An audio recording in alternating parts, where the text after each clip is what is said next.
सभी को शुभोदय। समग्र शिक्षा अभियान के द्वारा होने वाले ऑनलाइन क्लास को सभी बच्चों को स्वागत है। मेरा नाम मणिमाला है। मैं गुरला केजीबी पाठशाला में हिंदी अध्यापिका के रूप में काम कर रही हूँ। आज हम 10वीं कक्षा का पाठ 5वां पाठ लोकगीत के बारे में बताएंगे। ठीक है, आपके पास किताब पाठ्य पुस्तक है तो खोलकर एक बार देखिए, ध्यान से सुनिए। हमारा पाठ का नाम क्या है? लोकगीत। लोकगीत माने क्या है? జానపద గీతాలు। लोकगीत माने क्या है? జానపద గీతాలు, ఫోక్ సాంగ్స్ అన్నమాట। ఏమంటారు? ఫోక్ సాంగ్స్, జానపద గీతాలు। लोकगीत शब्द को विग्रह करने से क्या होता है? किस समास आएंगे? तत्पुरुष समास आएंगे। लोक का गीत का प्रत्यय होते हैं ना, इसलिए तत्पुरुष समास में हो सकते हैं यहाँ। और हमारा पाठ लोकगीत किस विधा का पाठ है? निबंध पाठ है। हमारा पाठ लोकगीत किस विधा का पाठ है? निबंध। निबंध माने क्या है? बांधना। निबंध माने बांधना। निबंध माने सुंदर और उचित शब्दों के द्वारा भावों की प्रस्तुति ही निबंध है। सुंदर और उचित शब्दों के द्वारा भावों की प्रस्तुति ही निबंध है। అంటే వ్యాసం అంటే నిబంధ అంటే వ్యాసం కదమ్మా। నిబంధ అంటే వ్యాసం। వ్యాసం అంటే బంధించబడకుండా ఉండటం అన్నమాట। స్వేచ్ఛగా తగిన పదాలతో భావాన్ని అభివ్యక్తీకరించడమే వ్యాసం। వ్యాసాన్ని హిందీలో ఏమంటారమ్మా? निबंध अंटार। हमारा पाठ किस विधा का पाठ है? निबंध पाठ है। इस पाठ का लेखक कौन है? लेखक का नाम यहाँ दिया गया है ना, एक बार देखिए बच्चों, भगवत शरण उपाध्याय। लोकगीत पाठ का लेखक कौन है? भगवत शरण उपाध्याय। हिंदी साहित्य चरित्र में हिंदी साहित्य सुपरिचित रचनाकार है। हिंदी साहित्य चरित्र में सुपरिचित रचनाकार है कौन? भगवत शरण उपाध्याय। हमारा पाठ प्रस्तुत पाठ में भारतीय लोकगीतों का परिचय बड़े ही सुव्यवस्थित ढंग से दिया गया है। ठीक है, और हमारा पाठ का लेखक कौन है? भगवत शरण उपाध्याय है। भगवत शरण उपाध्याय जी है। इसमें हिंदी साहित्य चरित्र में सुपरिचित रचनाकार है। प्रस्तुत पाठ में भारतीय लोक गीतों का परिचय बड़े ही सुव्यवस्थित ढंग से दिया गया है। ठीक है, बाद में यहाँ लोकगीत में उन्मुखीकरण में एक कविता दिया गई है, इसको एक बार पढ़िए सभी। मेहंदी है रचने वाली, हाथों में गहरी लाली, कहे सखियां अब कलियां, हाथों में खिलने वाली है, तेरे मन को जीवन को नई सुखियां मिलने वाली है। एक बार ये कविता को कुछ रागयुक्त गाने के लिए सभी कोशिश करो। मैं एक बार गाऊंगी,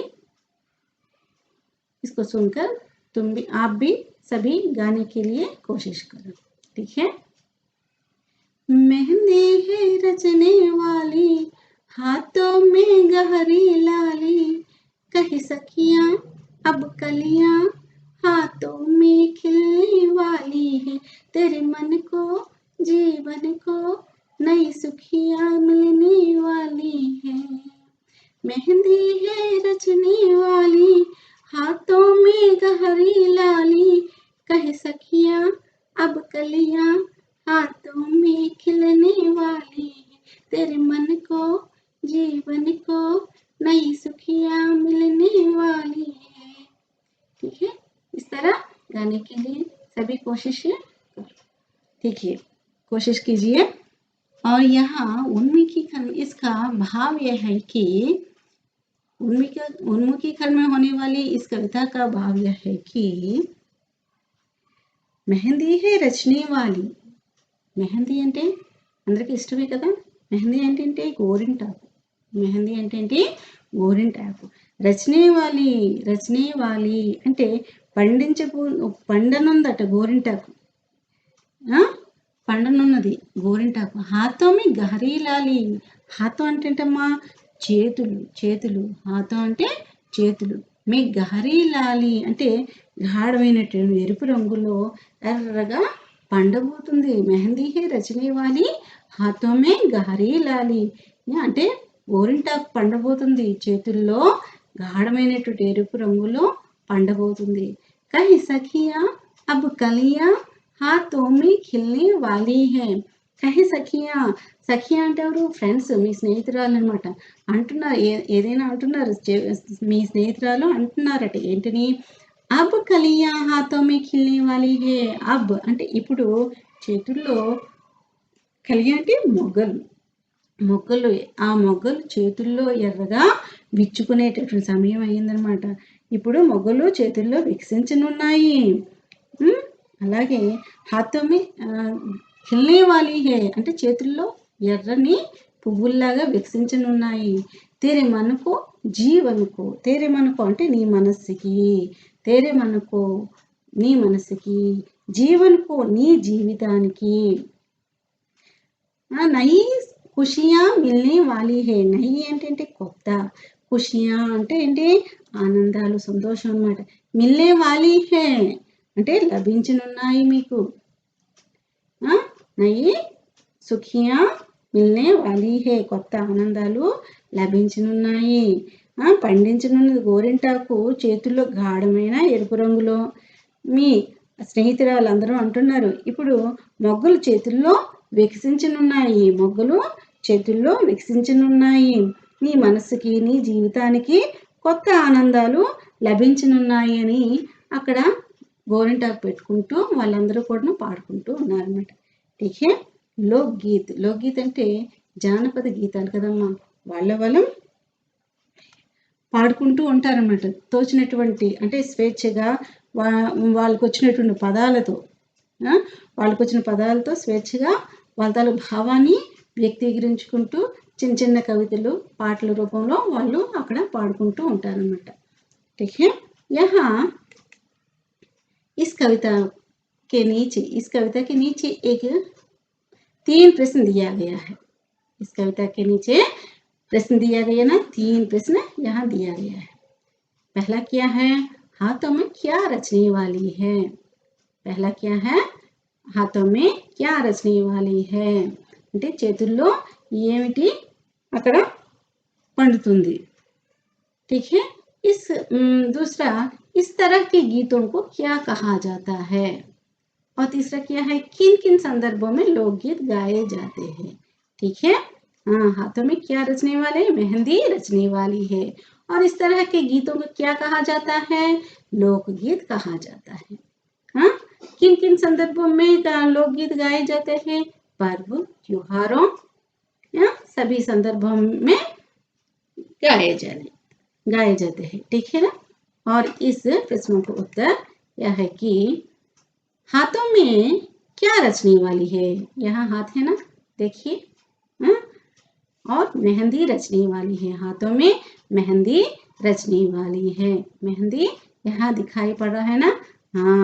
गहरी लाली से, गहरी लाल रंग में होते हैं ना. देखिए. और दूसरा क्या है? दूसरा, इस तरह के गीतों को क्या कहा जाता है. ఈ విధమైనటువంటి గీతాన్ని ఏమని పిలుస్తారు మా? ఏంటని చెప్తారు? लोकगीत. इस तरह के गीतों को लोकगीत कहा जाता है. इस तरह गीतों को लोकगीत कहा जाता है. किन किन సందర్భంలో में लोकगीत गाए जाते हैं. ఏ సందర్భాల్లో ఈ పాటలు పాడతారు అంటే జానపద గీతాలు పాడతారు, ఫోక్ సాంగ్స్ పాడతారు? शादी, त्योहार, जन्म, मनोरंजन आदि विशेष संदर्भों में लोकगीत गाए जाते हैं. షాదీ అంటే ఏంటి? పెళ్ళిళ్ళప్పుడు, పెళ్ళయ్యేటటువంటి ఆ సందర్భాల్లో, త్యోహార్ పండగల సందర్భంలో, జన్మదినాలు సందర్భంలో, అలాగే మనోరంజన అంటే మనసుకు ఆనందంగా అనిపించేటటువంటి సమయాల్లో ఈ లోక్ గీతులు, జానపద గీతాలు పాడుకుంటూ ఉంటారన్నమాట. ठीक है। और यहाँ नीचे उद्देश्य दिया गया, पाठ के अंतर्गत उद्देश्य दिया गया है। ये उद्देश्य में क्या दिया गया? छात्रों को निबंध लिखने की प्रेरणा देते हुए निबंध शैली से अवगत कराना, भाषा के मनोरंजक रूप से छात्रों की अभिरुचियों, दक्षताओं के साथ साथ उनका सर्वांगीण विकास करना और लोकगीतों के सृजन के लिए प्रेरित करना इस पाठ का उद्देश्य है। इस तरह यहाँ दिया गया है। उद्देश्य को और एक बार पढ़ूंगी, ध्यान से सुनिए। छात्रों को निबंध लिखने की प्रेरणा देते हुए निबंध शैली से अवगत कराना, भाषा के मनोरंजक रूप से छात्रों की अभिरुचियों, दक्षताओं के साथ साथ उनका सर्वांगीण विकास करना और लोकगीतों के सृजन के लिए प्रेरित करना इस पाठ का उद्देश्य है। ठीक है। इसका अर्थ यह है कि విద్యార్థులకు వ్యాసం రాయడానికి ప్రేరణ కలిగే వ్యాస శైలిని తెలపడం అన్నమాట. మనోరంజకంగా వాళ్ళ అభిరుచి, దక్షతలతో పాటుగా వాళ్లకు సర్వాంగీణ వికాసం కలిగించడం మరియు జానపద గీతాలను సృజించడానికి ప్రేరేపించడం. సృజించడానికి అంటే అది కొత్తగా రాయడం అన్నమాట. ठीक है। यहाँ उद्देश्य यहाँ दिया गया है, इस तरह दिया गया है ना। और विधा विशेष और यहाँ मनोरंजन की दुनिया में लोकगीत का महत्वपूर्ण स्थान है ना। మనసుకి ఆనందం కలగాలంటే లోక్గీత్, జానపద గీతాలు చాలా ఆనందాన్ని ఇస్తాయి. ठीक है। यहाँ विधा विशेष को एक बार देखिए। लोकगीत निबंध पाठ है। निबंध का अर्थ है बांधना। लोकगीत निबंध पाठ है, निबंध का अर्थ है बांधना।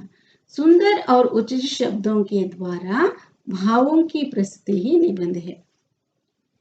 रामचंद्र शुक्ल के अनुसार निबंध गद्य की कसौटी है। और एक बार पढ़ूंगी, ध्यान से सुनिए। लोकगीत निबंध पाठ है। निबंध का अर्थ है बांधना। सुंदर और उचित शब्दों के द्वारा भावों की प्रस्तुति ही निबंध है। रामचंद्र शुक्ल के अनुसार निबंध गद्य की कसौटी है। ठीक है। लोकगीत कैसा पाठ है? निबंध पाठ है। निबंध का अर्थ क्या बताई गई है? निबंध माने बांधना। सुंदर और उचित शब्दों के द्वारा भावों की प्रस्तुति ही निबंध है। ठीक है। జానపద గీతాలు వ్యాసానికి సంబంధించినటువంటి పాఠం. జానపద గీతాలు వ్యాసానికి సంబంధించినటువంటి పాఠం.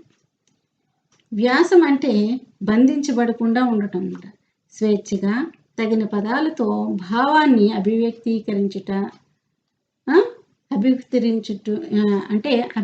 అభివ్యక్తిరించడమే వ్యాసం అన్నమాట. అది స్వేచ్ఛగా తగిన పదాలతో భావాన్ని అభివ్యక్తీకరించడమే వ్యాసము. అయితే రామచంద్ర శుక్ల గారు ఏమన్నారంటే వ్యాసం గద్య గీటురాయి అన్నారన్నమాట. వ్యాసం గద్య గీటురాయి అని కూడా అన్నారు. గద్యకి कसौटी అంటే గద్యకి గీటురాయి అని అన్నారన్నమాట. यहाँ विधा विशेष इस तरह बताई गई है। यहाँ बाद में क्या है? लेखक परिचय। इस पाठ का लेखक कौन है? पहले बताई गई ना, भगवत शरण उपाध्याय जी है। इस लोकगीत पाठ का लेखक कौन है? भगवत शरण उपाध्याय जी। इसका परिचय यहाँ दिया गया है, एक बार ध्यान से देखकर सुनिए। भगवत शरण उपाध्याय हिंदी साहित्य के सुपरिचित रचनाकार हैं। इनका जन्म सन 1910 में हुआ। इन्होंने कहानी, कविता, रिपोर्टाज, निबंध, बाल साहित्य में अपने विशेष छाप छोड़ी है। विश्व साहित्य की रूपरेखा कालिदास का भारत, टूंठा आम, गंगा गोदावरी आदि इनकी प्रसिद्ध रचनाएं हैं। ठीक है, और एक बार पढ़ूंगी मैं, ध्यान से सुनिए। भगवत शरण उपाध्याय हिंदी साहित्य के सुपरिचित रचनाकार हैं। इनका जन्म सन 1910 में हुआ। इन्होंने कहानी, कविता, रिपोर्टाज, निबंध, बाल साहित्य में अपने विशेष छाप छोड़ी है। विश्व साहित्य की रूपरेखा कालिदास का भारत, टूंठा आम, गंगा गोदावरी आदि इनकी प्रसिद्ध रचनाएं हैं। ठीक है, हमारा पाठ का लेखक कौन है? भगवत शरण उपाध्याय जी हैं। हिंदी साहित्य के सुपरिचित रचनाकार है। इनका जन्म हिंदी సాహిత్యానికి చాలా బాగా దగ్గరగా ఉండేటటువంటి చాలా అంటే సుపరిచిత అందరికీ తెలిసినటువంటి రచయిత అండి. సుపరిచిత్ అంటే అందరికీ తెలిసినటువంటి బాగా తెలిసినటువంటి రచనాకారు అన్నమాట. इनका जन्म सन 1910 में हुआ। इतने ताल का जन्म 1910 में हुआ। 1910 में हुआ। बलिया जिला उजियापुर गांव में यहाँ जन्म लिया। ठीक है, उन्होंने कहानी, कविता, रिपोर्टाज, निबंध, बाल साहित्य में अपनी अपनी विशेष छाप छोड़ी है। అంటే ఇతను కవితలు, అలాగే కథలు, కవితలు, అలాగే రిపోర్టాజ్ అంటే నివేదనలు, వ్యాసాలు, బాల సాహిత్యం సంబంధించిన ఇవన్నీ కూడా చక్కగా అతను రచించడం జరిగిందనమాట. అతని తాలూకా స్థానాన్ని అక్కడ పొందుపరచుకోవడం అయింది. విశ్వ సాహిత్య की रूपरेखा కాళిదాస్ का भारत, टूटा आम, గంగా గోదావరి ఇవన్నీ ఏంటివి? ప్రముఖమైనటువంటి రచనలు. అతని తాలూకా రచనలు ఏంటమ్మా? विश्व साहित्य की रूपरेखा कालिदास का भारत, टूंठा आम, गंगा गोदावरी आदि। और एक बार परिचय को देखिए, लेखक परिचय को देखिए। और लोकगीत पाठ का लेखक कौन है? भगवत शरण उपाध्याय जी हैं। इसका जन्म कब हुआ? 1910 में हुआ। 1910 में हुआ। इसका जन्म स्थल कहाँ है? बलिया जिला का उजियापुर गांव में जन्म लिया। 1910 और 1982 में के बीच में है इनका जीवन काल। और रचनाएं क्या क्या है? विश्व साहित्य की रूपरेखा कालिदास का भारत, टूंठा आम, गंगा गोदावरी आदि है। और इस लेखक का विशेषता क्या क्या है? कहानी, कविता, रिपोर्टाज, निबंध, बाल साहित्य, इसमें विशेष छाप छोड़ी है। ठीक है, यहाँ प्रस्तुत पाठ में भारतीय लोकगीतों का परिचय बड़े ही सुव्यवस्थित ढंग से दिया गया है। हमारा भगवत शरण उपाध्याय जी ने प्रस्तुत पाठ में भारतीय लोकगीतों का परिचय बड़े ही सुव्यवस्थित ढंग से दिया गया है। ठीक है, और विषय प्रवेश के बारे में एक बार देखिए। हमारी संस्कृति में लोकगीत और संगीत का अटूट संबंध है। मनोरंजन की दुनिया में आज भी लोकगीतों का महत्वपूर्ण स्थान है। गीत संगीत के बिना हमारा मन रसा से नीरस हो जाता है। प्रस्तुत निबंध में भारतीय लोकगीतों का वर्णन बड़े ही सुंदर ढंग से किया गया है। और एक बार देखिए, हमारी संस्कृति में लोकगीत और संगीत का अटूट संबंध है। मनोरंजन की दुनिया में आज भी लोकगीतों का महत्वपूर्ण स्थान है। गीत संगीत के बिना हमारा मन रसा से नीरस हो जाता है। प्रस्तुत निबंध में भारतीय लोकगीत का वर्णन बड़े ही सुंदर ढंग से किया गया है। ठीक है, हमारी संस्कृति में लोकगीत और సంగీత్ का అటూట్ సంబంధం है। అంటే మన సంస్కృతిలో జానపద గీతాలకి సంగీతానికి విడదీయలేనటువంటి బంధం అయిపోయిందన్నమాట. మానసిక ఉల్లాస ప్రపంచంలో ఇప్పటికి కూడా జానపద గీతాలకు ప్రత్యేక స్థానం కలదు. గీతం సంగీతం లేకుండా మన మనస్సు రసానందం నుండి రసహీనం అయిపోతుంది. ప్రస్తుత వ్యాసంలో భారతీయ జానపద గీతాల తాలూకా వర్ణన అందమైన రీతిలో చెప్పబడింది అన్నమాట. ठीक है, यहाँ विषय प्रवेश होगा.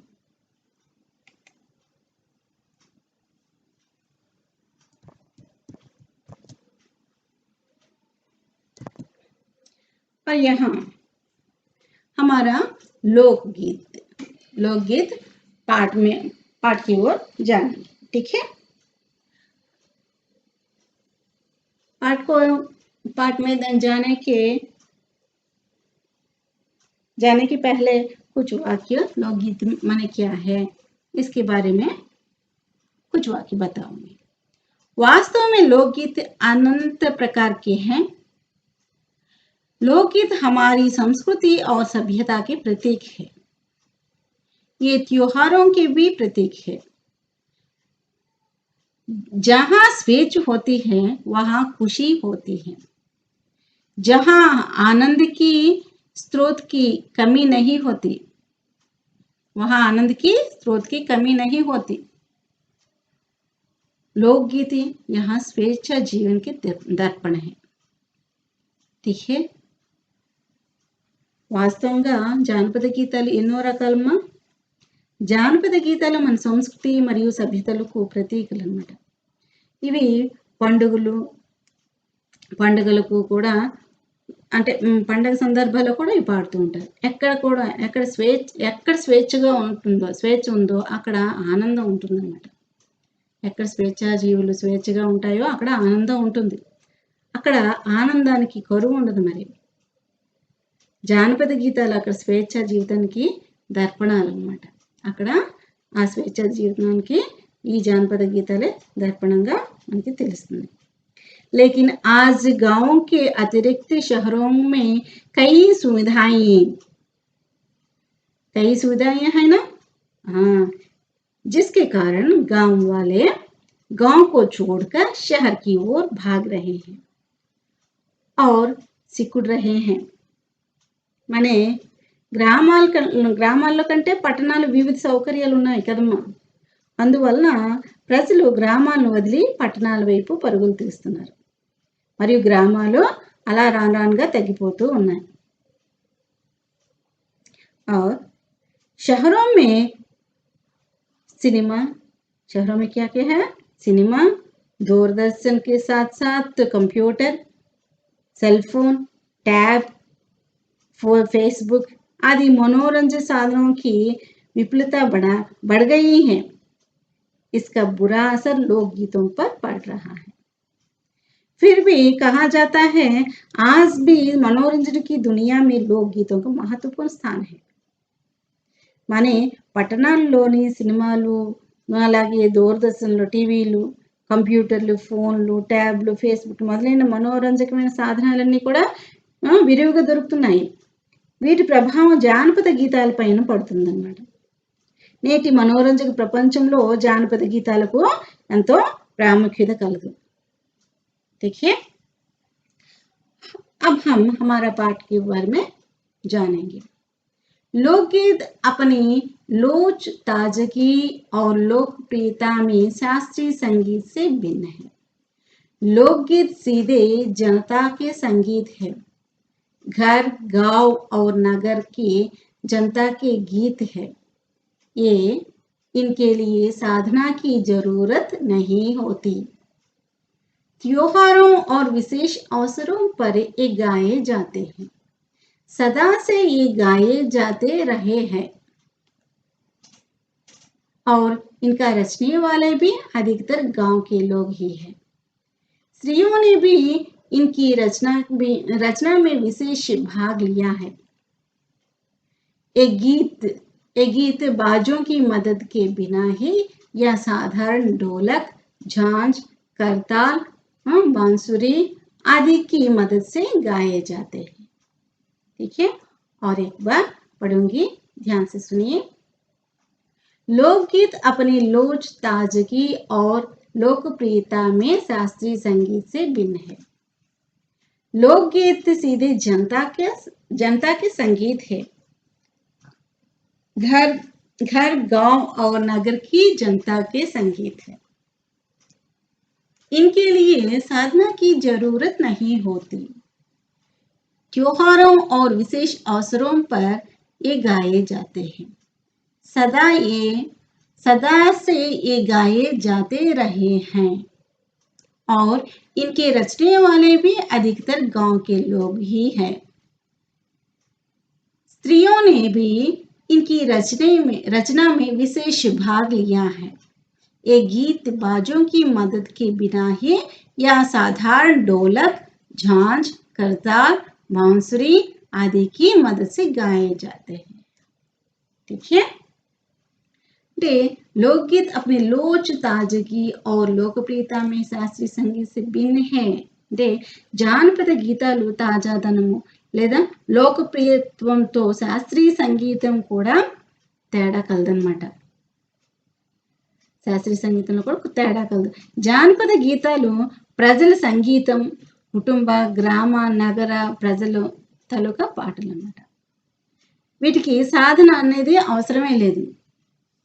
इनके लिए साधना की जरूरत नहीं होती. దీనికి సాధన చేయవలసిన అవసరం లేదు. అలాగే त्योहारों और विशेष अवसरों पर गाए जाते हैं. పండగలు మరియు విశేష అవసరాలప్పుడు వీటిని పాడుతుంటారు. सदा से गाए जाते रहते हैं. ఎల్లప్పుడు పాడుతూనే ఉంటారు అన్నమాట. और इनके रचने वाले भी अधिकतर गांव के लोग ही हैं. దీన్ని రచించిన వాళ్ళు కూడాను ఎక్కడ ఉంటారు? గ్రామాల్లోనే ఉంటారు. ఎల్లప్పుడూ వీటిని పాడుతుంటారు. మరియు వీటిని రచించిన వాళ్ళు కూడా గ్రామాల్లోనే ఉంటారు అన్నమాట. ఎక్కువగా ఎవరు పాల్గొంటారు? స్త్రీయా भी इनकी रचने में विशेष भाग लिया है. స్త్రీలు ఎక్కువగా వీటిల్లో పాల్గొంటారు. ఇవి రాస్తూ పాడుతూ ఉంటారు. ये गीत बाजों की मदद के बिना ही ये साधारण ढोलक, झांझ, करताल, బాంసురి ఆదికి మదద్ సే గాయే జాతే. వీటిని పాడటానికి ఈ వాయిద్యాలు ఇవేమీ అక్కర్లేదు. ఈ పాటలు ఎలాంటి బాజాలు ఏవి సహాయం లేకుండానే సాధన చేసుకోవచ్చు. ఎక్కువగా అక్కడ ఉండేటటువంటి స్త్రీలే కదమ్మా ఎక్కువగా వీటిలో పాల్గొంటారు, రాసుకుంటారు, పాటలు పాడుతూ ఉంటారంట. ఎక్కువగా స్త్రీలు, పురుషులు, కానీ స్త్రీలు ఎక్కువగా ఇందులో పాల్గొంటారంట. అయితే ఈ పాటలకి ఈ బాజాలు, ఈ సహాయం ఏమి అక్కర్లేదు. వాయిద్యాల సహాయం ఏమీ అక్కర్లేదు. చేతి తాళము అనమాట. చేతి తాళము, తప్పెట్లు అంటే చప్పట్లు కొడతాం కదా, చప్పట్లతోని, అలాగే పిల్లని గోరుమూడలే ఉంటుంది కదా, దాంతో మొదలగు ఇలాంటి చిన్న చిన్న వాటితోనే, వీటి సహాయంతోనే వాళ్ళు పాడుకుంటూ ఉంటారంట లోక్ గీతలన్నీ కూడా, జానపద గీతాలన్నీ. ठीक है. और एक समय था जब शास्त्रीय संगीत के सामने इनको हे समझा जाता था. एक बार देखिए, एक समय था जब शास्त्रीय संगीत के सामने इनको हे समझा जाता था. अभी हाल तक इनकी बड़ी उपेक्षा की जाती थी. पर इधर साधारण जनता की ओर जो लोगों की नजर फिरी है तो साहित्य और कला के क्षेत्र में भी परिचित हुआ है. अनेक लोगों ने विविध बोलियों के लोक साहित्य और लोक गीतों के संग्रह पर कमर बांधी है और इस प्रकार के अनेक संग्रह अब तक प्रकाशित हो गए हैं. ठीक है. और एक बात ध्यान से सुनिए. एक समय था जब शास्त्रीय संगीत के सामने इनको हे समझा जाता था. अभी हाल तक इनकी बड़ी उपेक्षा की जाती थी. पर इधर साधारण जनता की ओर जो लोगों की नजर फिरी है तो साहित्य और कला के क्षेत्र में भी परिवर्तन हुआ है. अनेक लोगों ने विविध बोलियों के लोक साहित्य और लोक गीतों के संग्रह पर कमर बांधी है और इस प्रकार के अनेक संग्रह अब तक प्रकाशित हो गया है. ठीक है.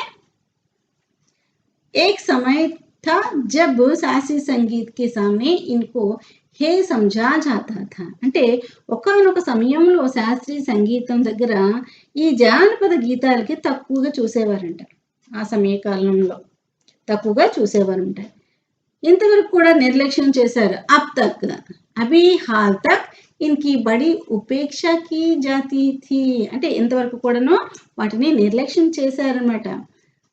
पर इधर साधारण जनता की ओर लोगों की नजर फिरी है तो साहित्य और कला के क्षेत्र में भी परिवर्तन हुआ है అంటే సామాన్య ప్రజల దృష్టి మరలగానే సాహిత్యము కళారంగాల్లో మార్పు వచ్చిందనమాట. మార్పు వచ్చింది. अनेक लोगों ने विविध बोलियों के लोक साहित्य और लोक गीतों के संग्रह पर कमर बांधी है. అంటే కళాంగ రంగాల్లో మార్పు వచ్చింది కదమ్మా. చాలా మంది వ్యక్తులు వివిధ మాండలికాలకు చెందినటువంటి జానపద సాహిత్యం జానపద గీతాలు సేకరించడంలో నిమగ్నమైనారన్నమాట. కమర్ బాంది ठीक है कमर बांधी और इस प्रकार के అనేక సంగ్రహ अब तक ప్రకాశిत हो गया है. ఈ విధంగా అంటే ఈ జానపద సాహిత్యము జానపద గీతాలు సేకరించడంలో వాళ్ళు నిమగ్నమైపోయి ఈ రకమైన అనేక సేకరణలు సేకరించి ముద్రించారనమాట. అవన్నీ కూడాను ఈ జానపద అంటే వాళ్ళ భాషలో వాళ్ళ అంటే వాళ్ళ తాలూకా ఏ భాష అయితే ఉందో ఆ భాషలో వీళ్ళు ముద్రించడం జరిగిందంట. మాండలికాలంటే ఇవి ఎవరి తాలూకా భాషలో వాళ్ళు ముద్రించారు. కొంత సమయం వరకు మన శాస్త్రీయ సంగీతము అలాగే జానపద గీతాలకు చాలా తక్కువగా చూసేవారు. ఇంతవరకు కూడా అలాగే అయిపోయింది. సామాన్య ప్రజల దృష్టి ఎప్పుడైతే మరలిందో సాహిత్య కళారంగాల వైపు మళ్ళీ మార్పు వచ్చింది. సాహిత్య కళారంగాల్లో మళ్ళా మార్పు వచ్చింది. చాలా మంది వ్యక్తులు ఏం చేశారు, వివిధ మాండలికాలకు చెందినటువంటి జానపద సాహిత్యాలు అలాగే జానపద గీతాలు సేకరించడం నిమగ్నమైపోయి అవి మళ్ళీ సేకరించి ఆ రకమైన అనేక రకాలైనటువంటి సేకరణలను ముద్రించడం జరిగిందనమాట. ठीक है और यहाँ देखिए इस अनुच्छेद को लोकगीतों के कई प्रकार हैं. इनका एक प्रकार तो बड़ा ही ओजस्वी और सजीव है. यह इस देश के आदिवासियों का संगीत है. मध्य प्रदेश ढक्कन छोटा नागपुर में गोंड खांड भील संस्थाल आदि फैले हुए हैं.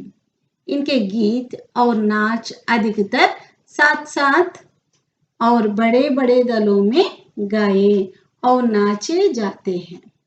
20-20, 30-30 आदिवासियों और औरतों के दल एक साथ या एक दूसरे के जवाब में जाते हैं. दिशाएं गूंज उठती हैं.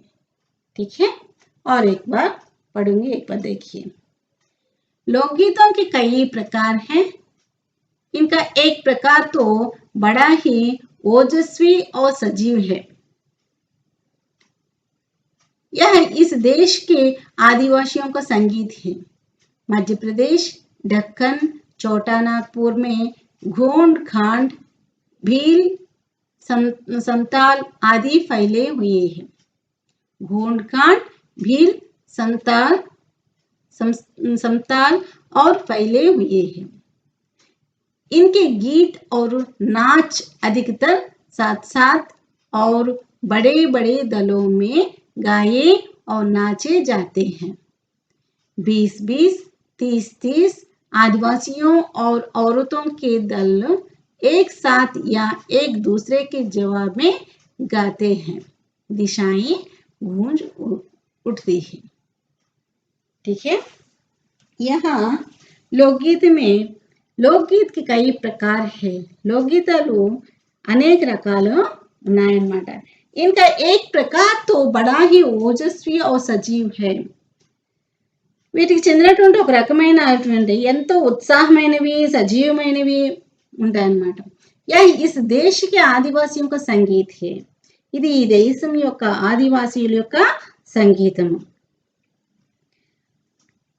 यहाँ मध्य प्रदेश ढक्कन చోటా నాగ్పూర్ మే అంటే మధ్యప్రదేశ్ దక్కను చోటా నాగ్పూర్లో అంటాం घोंड घोंड कांड भील संताल ठीक है घोंड खांड అలాగే భీల్ సంతాల్ ఆది ఫైలే హుయే హై ఆ జిల్లాలో మధ్య పూర్వ దక్కను చోటా నాగ్పూర్లో గోండు ఖాండ్ బిల్లు సంతాలు మున్నగు వారందరూ కూడా వ్యాపించి ఉన్నారంట फैले हुए हैं इनके गीत और नाच अधिकतर साथ साथ और बड़े बड़े दलों में गाए और नाचे जाते हैं వీతాలకి గీతాలు నాట్యాలు ఎక్కువగా అందరూ కలిసిమెలిసి పాడుతూ ఉంటారు వీరు ఏం పాటలు పాడుకున్నా అలాగే నాట్యాలు చేసినా సరే అందరూ కలిసిమెలిసి చేస్తారంట అలా ఎలా మరియు పెద్ద పెద్ద సమూహాలుగా పాడుతూ ఉంటారనమాట పెద్ద పెద్ద సమూహ గుంపులుగా అయిపోయి పాడుతూ ఉంటారు నాట్యం చేస్తూ ఉంటారనమాట ఎలా ఎంతెంత మంది 20-20 30-30 आदिवासियों और औरतों के दल एक साथ या एक दूसरे के जवाब में गाते हैं అంటే 20-20 30 మంది అన్నమాట 20 మంది 30 మందిలో అలాగా స్త్రీలు పురుషులు సమూహాలుగా ఏర్పడి వాళ్ళు కలిసిమెలిసి ఒకరికొకరు ఒకరు ప్రశ్న వేస్తే ఇంకొకరు సమాధానం ఇస్తున్నట్లుగా పాటలు పాడుతూ ఉంటారన్నమాట यहाँ దిశాయే గూంజ్ ఉఠ్తీ హై దిశాయే దిక్కులన్నీ కూడా మారుమోగిపోయినట్లుగా గట్టిగా పాటలు పాడుతూ ఉంటారన్నమాట వాళ్ళు స్వేచ్ఛగా పాటలు పాడుతూ ఆడుకుంటున్నారు చూస్తున్నారా చిత్రాన్ని చూశారు కదా देखिए इस तरह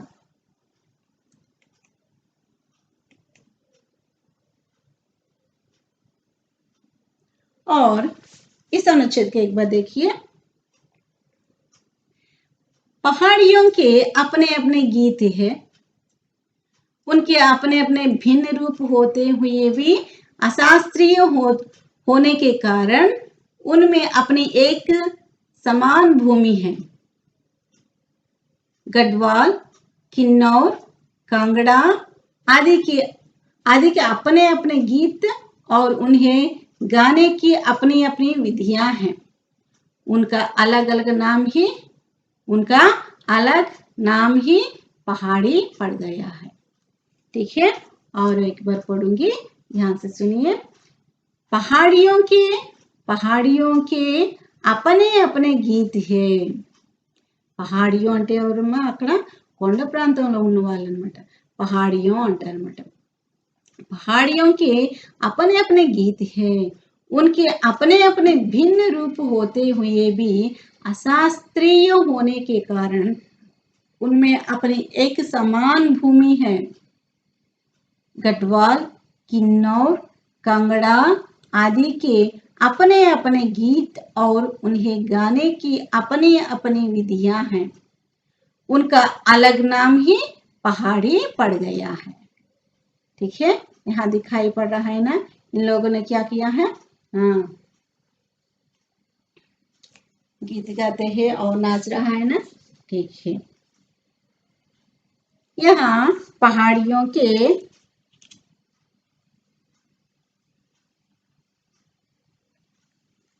पहाड़ियों का अपने अपने गीत हैं और उनके अपने अपने అంటే కొండ జాతి పహాడియో అంటే ఏంటి కొండ జాతికి చెందినటువంటి వారు అంటే ఆ కొండ ప్రాంతంలో వీళ్ళు నివసిస్తారన్నమాట కొండ జాతికి చెందిన తమ తమ గీతాలు ఎన్నో ఉన్నాయి अपने अपने गीत है पहाड़ियों के अपने अपने गीत है వాళ్ళకి కొండ జాతి వారికి తమ తమ గీతాలు ఉన్నాయన్నమాట उनके अपने अपने भिन्न रूप होते हुए అవి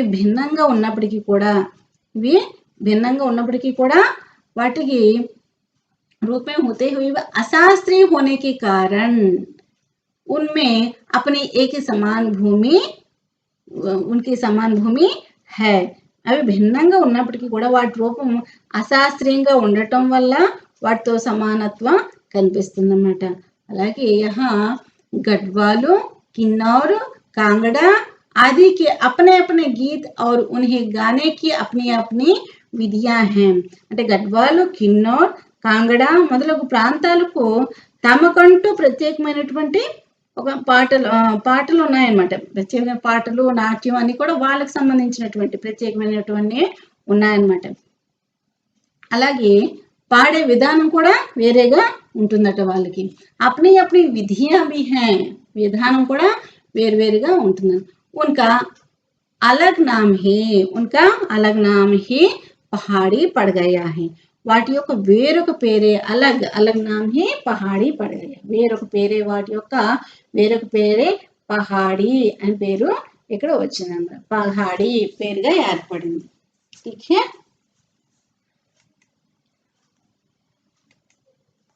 और यहाँ देखिए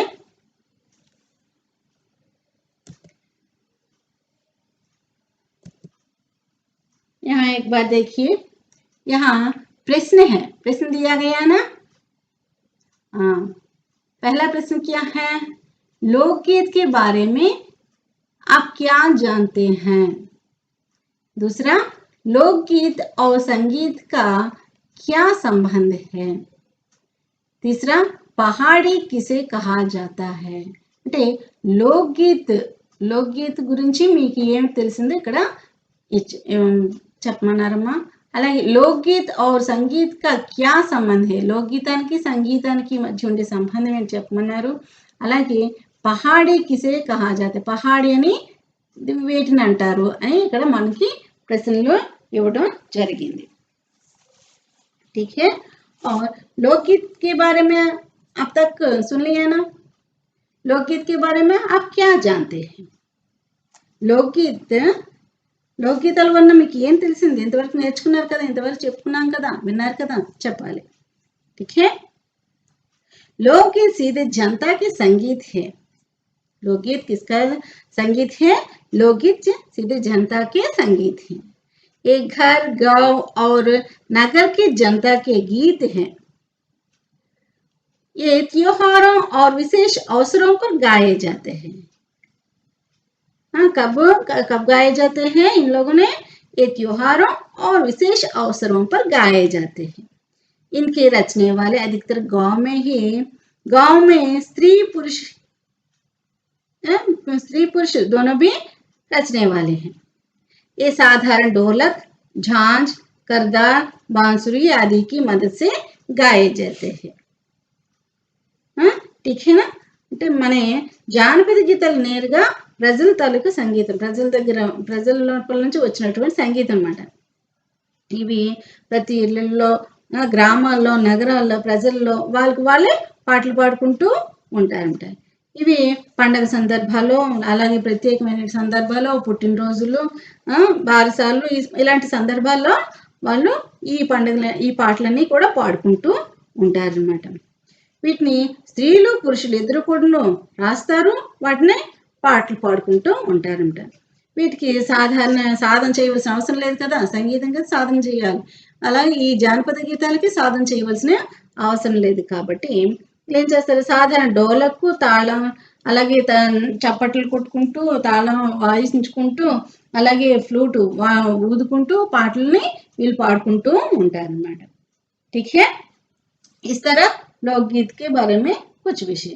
और दूसरा क्या है, लोकगीत और संगीत का क्या संबंध है. లోక్గీతకి అంటే జానపద గీతాలకి సంగీతానికి మధ్య ఏమిటి సంబంధం అని మనకి ఇక్కడ ఇవ్వడం జరిగింది. దూసరా ప్రశ్న, ఏమిటి సంబంధం అని చెప్పుకున్నాము. లోక్గీత్ అంటే జానపద గీతానికి సంగీతానికి మధ్య ఏం సంబంధం మనం ఇప్పుడు తెలుసుకున్నాం కదమ్మా. लोकगीत अपनी लोच, ताजगी और लोकप्रियता में शास्त्रीय संगीत से भिन्न है. भाषा जन भाषा होती है, शास्त्रीय संगीत से भिन्न है. भाषा जन भाषा होती है, शास्त्रीय संगीत से जनता के संगीत है. लोकप्रियता అంటే अక్కడ చూడండి, जनता लोकगीत सीधे जनता के संगीत है, इनमें साधना की जरूरत नहीं है. साधना की जरूरत नहीं होती है. और त्योहारों और विशेष अवसरों पर गाए जाते हैं. कब गाए जाते हैं, त्योहारों और विशेष अवसरों पर गाए जाते हैं. ये गीत बिना बाजों से ही गाए जाते हैं. शास्त्रीय संगीत में साधना की जरूरत होती है ना, भाषा साहित्यिक होती है और लोकगीतों को बाजों के बिना नहीं गाया जा सकता है। संगीत साहित्य में, लेकिन इन दोनों का एक दूसरे से संबंध है। అంటే జానపద గీతాలు తమ యొక్క సరళమైనటువంటి నిర్మలమైనటువంటి ప్రజాదరణతో శాస్త్రీయ సంగీతం కంటే భిన్నమైనది. జానపద గీతాలు పూర్తిగా ప్రజా సంగీతపరమైనవి. వీటికి సాధన చేయవలసిన అవసరం లేదు కదమ్మా. అయితే పండుగలు ప్రత్యేక సందర్భాల్లో మాత్రమే ఇవి పాడుతూ ఉంటారు. వీటికి వాయిద్యాలు అవసరం లేదు. వాయిద్యాలు అవసరం లేకపోయినా సరే వాళ్ళు చప్పట్లు కొట్టుకుంటూ మురళి వాయిస్తూ ఇవన్నీ వీటి సహాయంతోనే పాటలు పాడుకుంటారు. శాస్త్రీయ సంగీతానికి సాధన అవసరం అన్నమాట. శాస్త్రీయ సంగీతానికి సాధన చాలా అవసరం. అలాగే లోక్గీతకి సాధన అవసరమే లేదు. వీటిని అసలు సాధన లేకుండా వాయిద్యాలు ఇవి లేకపోతే సంగీతం అసలు చేయలేరు అనమాట. సంగీతం పాడలేరు. కానీ లోక్గీతకి ఈ సంగీత సాధనాలు ఏవి లేనప్పటికీ కూడా వాళ్ళు పాడగలరు. ఈ రెండిటికి పరస్పరమైన సంబంధం ఉంది. ठीक है. और तीसरा क्या है, पहाड़ी किसे कहा जाता है. पहाड़ी అని ఎవరినంటారు. पहाड़न ఎవరినంటారమ్మా. पहाड़ियों के अपने अपने लोकगीत है. पहाड़ियों के अपने अपने गीत है. वहां देखिए, वहां दिखाई पड़ता है ना, पहाड़ियों के अपने अपने गीत है.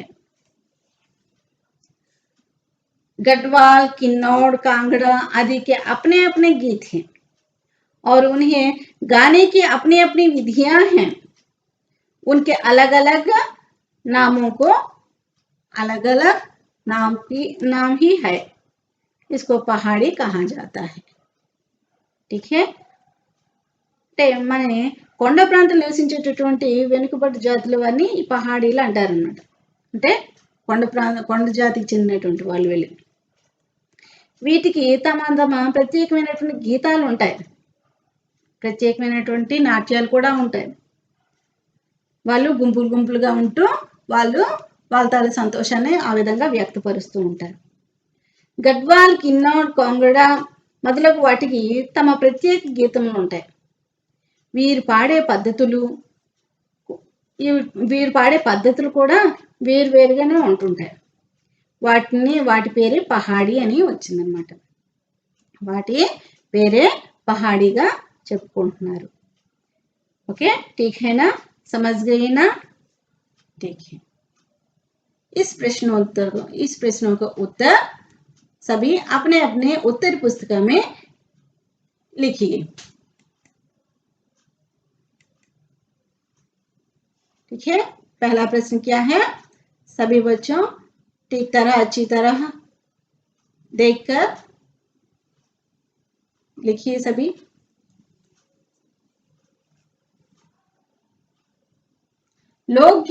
लोकगीत के बारे में आप क्या जानते हैं. लोकगीत सीधे जनता के संगीत है. एक घर, गांव और नगर की जनता के गीत हैं. ये त्योहारों और विशेष अवसरों पर गाए जाते हैं. इनके रचने वाले अधिकतर गांव के स्त्री पुरुष हैं. ये साधारण ढोलक, झांझ, करताल, बांसुरी आदि की मदद से गाए जाते हैं. ठीक है. और दूसरा, लोकगीत और संगीत का क्या संबंध है. लोकगीत अपनी लोचक ताजगी और लोकप्रियता में शास्त्रीय संगीत से भिन्न है. भाषा जन भाषा होती है. लोकगीत सीधे जनता के संगीत हैं. इनमें साधना की जरूरत नहीं है. त्योहारों और विशेष अवसरों पर गाए जाते हैं. एक गीत बिना बाजों के ही गाए जाते हैं. शास्त्रीय संगीत में साधना की जरूरत होती है. भाषा साहित्यिक होती है. बाजों के बिना नहीं गाया जा सकता है. लेकिन इन दोनों को एक दूसरे से संबंध है। ठीक है, सभी लिख लिया ना। और तीसरा, पहाड़ी किसे कहा जाता है? पहाड़ियों के अलग अलग लोकगीत हैं। गढ़वाल, किन्नौर, कांगड़ा आदि के अपने अपने गीत और उन्हें गाने की अपनी अपनी विधियां हैं। उनके अलग अलग नामों को ही पहाड़ी कहा जाता है। अच्छी तरह देखकर अच्छी तरह लिखिए।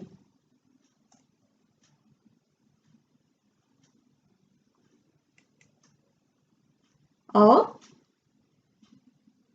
इस पाठ में होने वाली शब्दार्थों को एक बार देखिए। अपने अपने उत्तर पुस्तिका में लिखिए बच्चों। शब्दार्थ, शब्दार्थ माने क्या है? मीनिंग्स। लोकगीत, लोकगीत गांव देहातों में गाए जाने वाले जनसाधारणों के गीत। जानपद गीतालु, फोक सॉन्ग्स। ठीक है, गांव मने और देहात मने రెండు గ్రామము అనే అర్థం వస్తాయమ్మా। जनता, प्रजा, जनता माने क्या है? प्रजा, जन, साधारण, प्रजलु, पीपल। ताजगी, ताजा, ताजादनम, फ्रेशनेस। मदद, सहायता, सहायम, हेल्प। लोच, लचीलापन, कोमलता, सरलत्वము, कोमलत्वము, सेंसिटिव। शास्त्रीय, शास्त्र संबंधी, शास्त्रीयమైన, ट्रेडिशनल। अवसर, मौका, संदर्भम, सिचुएशन।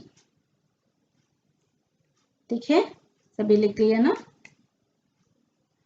और ढोलक, छोटा डोल, ढोलकी, చిన్న డోలు, స్మాల్ డ్రమ్। करताल, ताली, चप्पట్లు, क्लैप्स। बांसुरी, मुरली, वेणु, बंसी, पिल्लनगोबी, फ्लूट। बोली, स्थानिक भाषा, बोली माने क्या है? स्थानिक भाषा, उपभाषा, सब लैंग्वेज। क्षेत्र, विभाग, विभागम, डिपार्टमेंट లేదా సెక్షన్ అన్నమాట। ఉపేక్ష, ఇన్కార్, తిరస్కార్, అశ్రద్ధ, నాట్ ఇంట్రెస్టెడ్। హేయ్, తుచ్, బేకార్, వ్యర్థ, తుచ్చమైన, వ్యర్థమైన, వేస్ట్। కమర్, కటి, నడుము, ఫిస్ట్, ఫెస్ట్। परिवर्तन, बदलाव, मार्प, चेंज। हाल, स्थिति, दशा, अवस्था, परिस्थिति, स्थिति, सिचुएशन। कमर बांधना, कटिबद्ध होना, तैयार होना, सिद्धपड़ुटा, रेडीनेस। ठीक है, लिख लिया ना सभी। इकट्ठा करना, संचय, संकलन, प्रोगु చేయుట, कलेक्ट। जवाब, उत्तर, जवाबु, आंसर। प्रकाशित होना, मुद्रित होना, मुद्रिंచబడుట, प्रिंटिंग। सजीव, जीवन युक्त, सप्राण, सजीवమైన, एलेव। गूंज, प्रतिध्वनि, प्रतिध्वनि, रिसाउंड। ओजस्वी, जोश पैदा करने वाला, ओजस्वी, जोश पैदा करने वाला, उत्तेजनिచ్చేది, which gives excitement। समूह, झुंड, टोली, गिरोह, समूहम, ग्रुप। ठीक है, लिखिए। और हमारा पाठ लोकगीत, लोकगीत पाठ सुन लिया ना? हाँ, क्या समझ गई? इस पाठ के अंतर्गत कुछ विषयों को बताइए और एक विषय के बारे में हम सब दोहराएंगे। एक बार सुनिए। इस पाठ में होने वाले कुछ विषयों के बारे में और एक बार बताऊंगी, ध्यान से सुनिए बच्चों। ठीक है, हमारा पाठ का नाम क्या है? लोकगीत है। हमारा पाठ का नाम क्या है? लोकगीत। कैसा पाठ है? निबंध पाठ है। कैसा पाठ है? निबंध पाठ है। इस लोकगीत पाठ का लेखक कौन है? बाबूशरण उपाध्याय जी है। इस लोकगीत पाठ का लेखक कौन है? बाबूशरण उपाध्याय जी हैं। हमारी संस्कृति में लोकगीत और संगीत का अटूट संबंध है। मनोरंजन की दुनिया में लोकगीतों का महत्वपूर्ण स्थान है। लोकगीत सीधे जनता के संगीत है। लोकगीत सीधे जनता के संगीत है। ये त्योहारों और विविध अवसरों पर गाए जाते हैं। इनमें साधना की जरूरत नहीं है। जंगली जातियों के दल गीत होते हैं जो अधिकतर विरहा आदि में गाए जाते हैं। पुरुष एक ओर, स्त्रियां दूसरी ओर।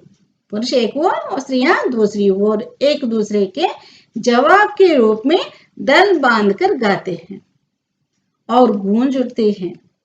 वे उस प्रांत के स्वेच्छा जीवन के दर्पण हैं। ठीक है, पहाड़ियों के अपने अपने लोकगीत हैं।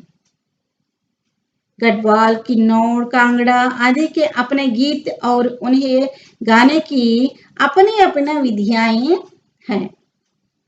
उनके अलग अलग नामों को ही पहाड़ी कहा जाता है। ठीक है, इस तक हमारा पाठ समझ गए ना? ठीक है, सभी को धन्यवाद।